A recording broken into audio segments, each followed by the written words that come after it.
இந்த வீடியோவில் கந்தல் அனுபூதியில் 27வது பாடலை சொல்கிறேன். இந்த பாட்டில் என்ன சொல்கிறாருன்னா, வாழ்க்கை ரொம்ப ஷார்ட் டைம், சிறிது நேரமே இருக்கக்கூடியது தான் வாழ்க்கை அப்படின்றத பற்றி பாடுறாரு. மேலும் என்னுடைய முற்பிறவின் பயனால தான் இவ்வளோ நான் கஷ்டப்படணும் அப்படின்னு கேட்குறாரு. அதாவது விதியை பற்றி சொல்கிறாரு. மின்னே நிகர் வாழ்வை விரும்பிய யான், என்னே விதியின் பயனிங்கிதுவோ, பொன்னே மணியே பொருளே அருளே, மண்ணே மயில் ஏறிய வாகனனே.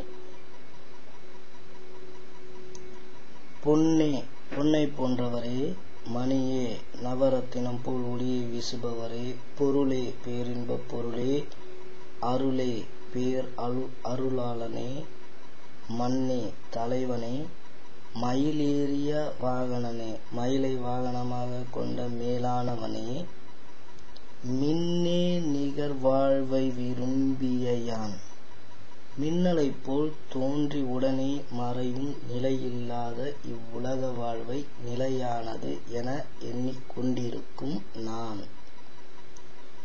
மின்னல் எவ்வளோ ஷார்ட் டைம் வந்துட்டு போகுது, லைஃப்பும் அதே தான், ஷார்ட் டைம் தான் அப்படின்றதைய கிளியராக சொல்கிறாரு. என்ன இந்த நிலை என்ன என்று கூறுவேன், இங்கு விதியின் பயன் இதுவோ, இந்த உலகில் என் தலை விதியின் பயன் இதுதானா, இப்படி மின்னல் மாதிரி வந்துட்டு மறைஞ்சிடுறனே, பிறப்பு இறப்பு இதை பற்றி சொல்கிறாரு. மின்னே நிகர் வாழ்வை விரும்பிய யான், என்னே விதியின் பயனிங்கிதுவோ, பொன்னே மணியே பொருளே அருளே, மண்ணே மயில் ஏறிய